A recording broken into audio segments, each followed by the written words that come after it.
तेरी बातों की गूंज जब भी रहती है, मेरी तन्हाई में बस तू ही रहता है। मैं भूलना भी चाहूँ तुझे अगर तेरा चेहरा सामने आ जाता है।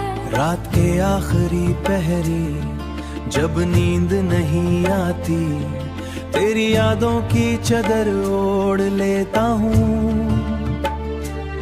खुद तो बहलाने की लाख कोशिश करूं, फिर भी तेरे ख्यालों में खो जाता हूँ। तू जो हंसता था तो दुनिया भी हंसती थी। अब वो लम्हे सिर्फ यादों में रह गए हैं। तेरी खुशबू जो बसी थी मेरी सांसों में, अब वो झोंके भी कहीं खो गए हैं। मेरे हाथों की लकीरों में था नाम तेरा, पर मुकद्दर ने वो भी मिटा डाला। मैंने मांगा तुझे हर दुआ में, और रब ने मुझे सब्र का दर्स दे डाला। तेरी यादों के साए में जीता हूँ अब भी, हर खुशी मुझसे रूठ गई है जैसे। मैंने चाहा था संवार जाए जिंदगी मेरी, पर ये बिखर गई है शीशे की तरह ऐसे।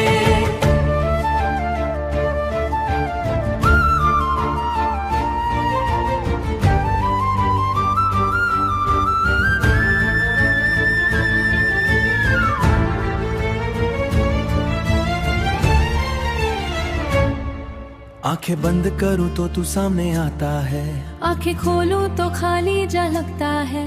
ये कैसा सफर है तन्हाई का, मेरे लिए रास्ता बेनिशान सा लगता है। मैंने छोड़ का ये सब काम न देती है, मैंने सीख लिया अब अधूरा सा रहता है।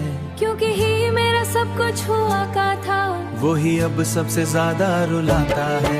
तेरी यादों का ये सिलसिला खत्म नहीं होता, हर दिन हंस नई चोट दे जाता है। मैंने सीख लिया है अब खामोश होता है, वो ही एक दिन दूर चला जाता है। मैंने छोड़ दिया अब तुझे सोचना भी, पर ये दिल है कि मानता ही नहीं। हर लम्हा तेरे याद में डूबा रहता है, और मुझे जीने नहीं देता कहीं तेरे बगैर जो गुजरी है ये जिंदगी। मैंने चाहा था तुझे दिल से बढ़कर, पर ये चाहत भी अब कम नहीं लगती। अब तो बस यही दुआ है रब से मेरी कि मुझे इतनी हिम्मत दे।